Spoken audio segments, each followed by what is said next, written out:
Have you ever paused to wonder what truly happens when intimacy fades after 70? Hello, dear viewers of Beyond 60 Wisdom. It might surprise you how quietly and deeply life can shift. At first, it feels like nothing more than a change in routine. But then, one by one, small corners of health begin to dim. Energy, mood, even sense of purpose. These are not just coincidences. They are the silent echoes of a life once connected, now missing a key source of vitality. You see, intimacy after 70 is not simply about physical closeness. It is a signal that your body knows how to stay alive, sharing warmth, hormone rhythms, emotional trust. When that fades, your body stops receiving signals that help it stay strong. You lose more than pleasure. You lose resilience, balance, and nourishment that once fed your mind and spirit. That loss can feel slow, a subtle fatigue here, a gentle fog there. But over weeks or months, it adds up in ways that can't be ignored. I'd like you to stay with me. That's why we made this video, to peel back the layers of what changes and to shine a light on what can still be healed. We'll look at 5 powerful areas of your well-being that shift when intimacy stops after 70. Your hormones, your heart, your immunity, your mind and mood, and your emotional connection with others. It's not about blame or fear. It's about awareness, compassion, and possibility. If this already speaks to you or someone you know, please consider subscribing to Beyond 60 Wisdom.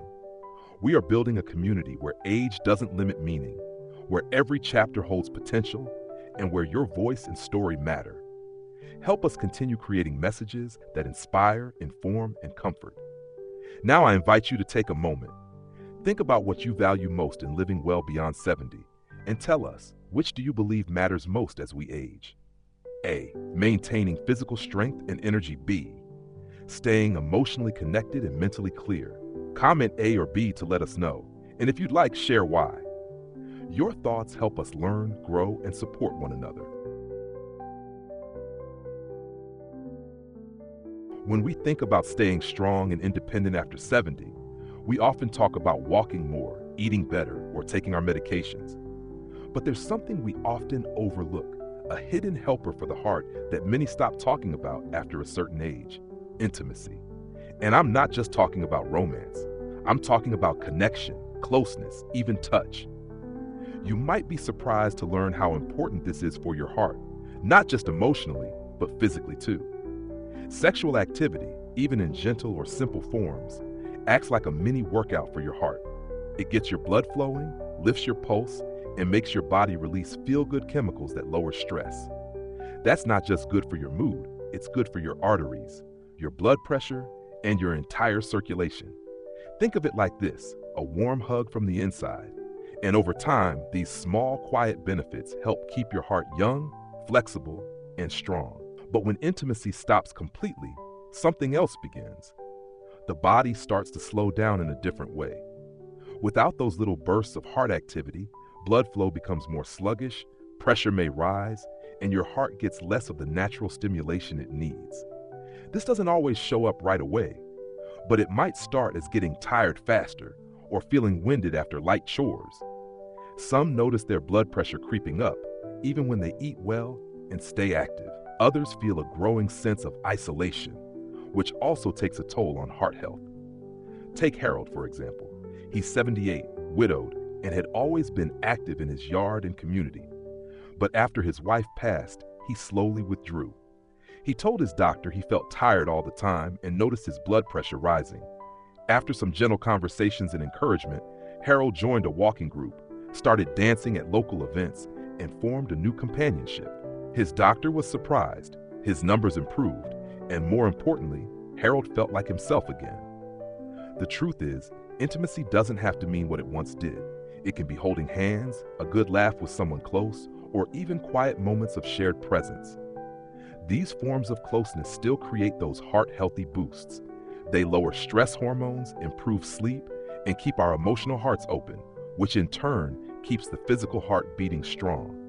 So if intimacy has faded from your life, you're not alone. But it's not too late. Talk to your doctor, join a social group, reconnect with friends, explore gentle forms of touch or companionship that feel safe and kind to your heart. Your body still listens, still responds, and your heart, both the one that beats and the one that feels, deserves to be cared for in every season of life. When we think about staying well after 70, we often talk about food, rest, or medications. But how often do we talk about the quiet power of touch, intimacy, and connection in keeping our immune system strong? It might sound surprising, but when physical closeness fades, your body's natural defenses can fade too. Sexual activity, even in its simplest, gentlest forms, does more than make you feel good. It gives your immune system a natural boost.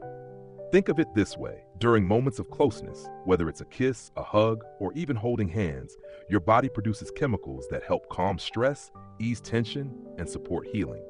One of these chemicals is oxytocin. It's what we sometimes call the cuddle hormone. It's not just sweet, it helps the body rest, relax, and protect itself better. When we're calm and connected, our immune system works more effectively. That means fewer colds, faster recovery, and more strength overall. Now, when that closeness fades, especially after 70, those helpful chemicals don't get released as often. The result, your immune system may grow weaker over time, and you might notice you catch colds more easily, or it takes longer to recover from illness. Even stress, which so many seniors carry silently, can wear down the immune system, especially without the balancing power of touch and intimacy. Let me tell you about Grace. She's 82, a retired librarian who used to be full of energy. But after her husband passed away, she found herself getting sick more often. Nothing serious, just colds, fatigue, and general sluggishness. At first, she thought it was just age catching up. But after a heart-to-heart with her doctor, she joined a community gardening group and started spending time with neighbors. She didn't jump into dating, she simply reconnected with human touch and companionship. Over time, her health improved. She laughed more, slept better, and noticed she was getting sick less often. The point is, sexual activity is just one part of a bigger picture. It's about human connection, physical, emotional, and social. The body needs that. It's part of how we're built. When that connection is missing, the immune system can suffer, quietly but steadily. If you're someone who has stepped away from intimacy, either by choice or circumstance, it's okay. There's no judgment here. But don't ignore how it might be affecting your body's defenses. You can start small. More hugs, more shared moments, more time spent with others. All of it matters. All of it helps. And if you're unsure where to begin, speak with someone you trust, a doctor, a counselor, or a friend. You deserve to feel strong and supported, not just emotionally, but physically too. And the path to that strength might be as simple as a hand to hold or a heart-to-heart conversation. Your health is not just in the pills you take or the food you eat. It's also in the warmth of another person, the comfort of being close, and the courage to stay connected. Mental well-being is one of the quiet pillars of health, especially after 70. Yet, it's also one of the most fragile, often slipping quietly out of balance when we're no longer nurturing our emotional and intimate lives. The truth is, sexual activity, yes, even soft, loving touch, plays a role in keeping our minds sharper and our moods more stable as we age. Let's think about the science behind it, but in plain terms. When you share closeness with someone, whether through physical intimacy, cuddling, or deep emotional connection, your brain releases a wave of feel-good chemicals.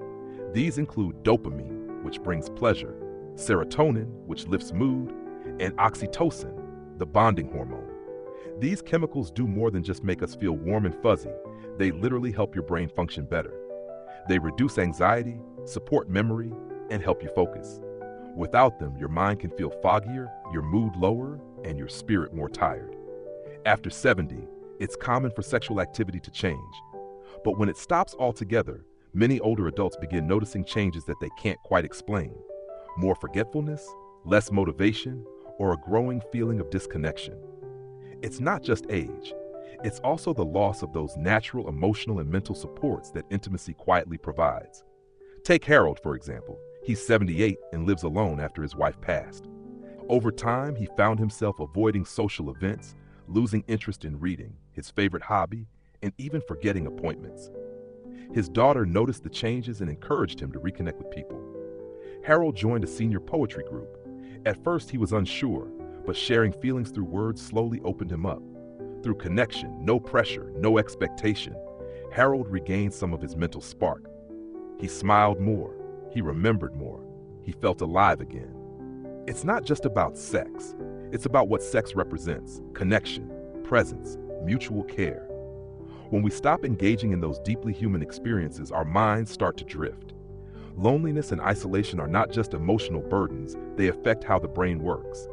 Studies have shown that seniors who maintain emotional and physical intimacy in any form have better memory, stronger attention, and even a lower risk of dementia. Now maybe you're thinking, it's too late for me. It's not. Whether you're with a partner or not, there are ways to nurture your mental health through connection.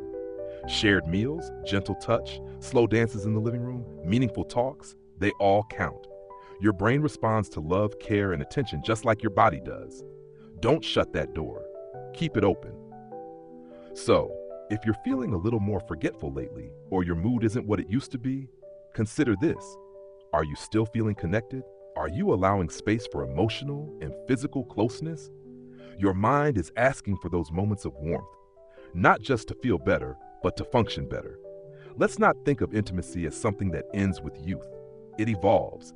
And in that evolution lies a powerful way to stay mentally vibrant and emotionally full, even as the candles on your cake add up. Relationship intimacy often goes unspoken, especially as we grow older.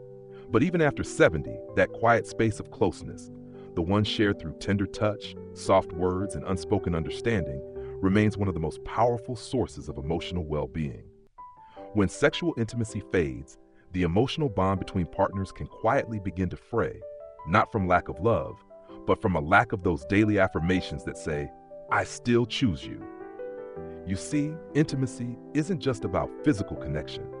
It's about the little gestures that make someone feel seen, valued, and cherished. When these fade, couples can find themselves sitting in the same room but feeling miles apart. You might still share breakfast, still watch the same news, but the warmth that once lived between your hands, your eyes, your hearts, it may begin to dim. And it's not anyone's fault. Health issues, medications, life stress, and grief can all contribute. But understanding what's happening emotionally is key.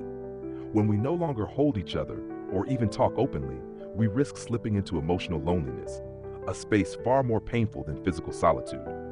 Think of Carl and Helen. They've been married 52 years.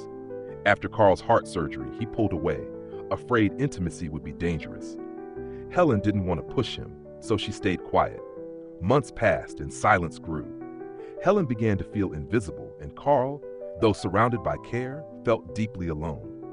One day, after watching a story on emotional closeness in older couples, they talked, just talked. No pressure, no expectations. That simple moment of connection brought tears to both their eyes. It wasn't about going back to how things were. It was about starting where they were, together. Emotional and physical intimacy can be rekindled in gentle, meaningful ways. A shared bedtime routine, holding hands during a walk, reminiscing over old photos. Even simply saying, I miss feeling close to you, can open a door. And when that door opens, so does the heart. For those aging without a partner, this still matters. Emotional intimacy can come from friends, community, even pets. A kind word, a shared laugh, a knowing glance, these feed the soul. The need for connection does not retire with age. It grows deeper. So let's not let silence replace intimacy. Let's not assume love is understood just because it's old. Let's speak it, show it, nurture it every day. Because in the end, what keeps us alive is not just a beating heart, but a heart that feels loved. And love at any age is always worth the effort. Thank you so much for spending your time with us today. If this video has touched your heart, opened your mind, or given you something to think about, we invite you to be part of our Beyond 60 Wisdom family. Your presence means everything to us. If you feel this message could help someone you love, please take a moment to subscribe to our channel. We're here to share stories, insights, and encouragement for those of us navigating the beautiful and sometimes challenging journey beyond 60. Leave a comment below. Tell us what resonated most with you or what you'd love to hear more about. Every message you send helps us shape content that truly matters to you. Let's build this community together. Let's create a space where we can listen, share, and grow side by side, day by day. From all of us at Beyond 60 Wisdom, thank you for your time, your heart, and your wisdom. We look forward to seeing you again in our next video.